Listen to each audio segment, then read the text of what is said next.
Dobleng pagbabantay po mga kapuso sa inyong mga bahay. Sa Cebu City, pinagnakawan ng aabot sa 50,000 pisong pera ang bahay ng 2 Koreano.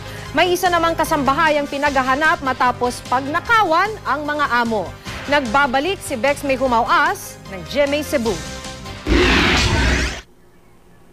Nanlumo ang pamilyang ito sa Cebu City nang malamang natangay ng kanilang katulong ang mga pag-aaring aabot sa 2 milyong piso ang halaga. Kwento ng mga biktima, nadiskubre nila ang pagnanakaw nang hindi na bumalik ang sospek matapos magpaalam na ipapagawa lang ang kanyang laptop 1 linggo na ang nakakaraan.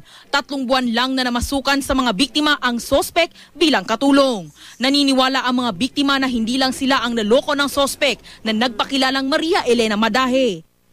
Napag-alaman ng pulisya na may iba pang ginamit na pangalan ang sospek tulad ng Maynilin Arsom. Nilooban naman ang bahay ng 2 Koreano sa Cebu City kagabi. Tinangay ng magnanakaw ang aabot sa 50,000 pisong halaga ng pera. Ayon sa pulisya, posibleng sa basag na salamin ng bintana ng banyo dumaan ang salarin. Hinabol pa raw ng gwardya ng subdivision ang magnanakaw pero nakatakas ito. Bex May Humawas, Nagbabalita, Pilipinas.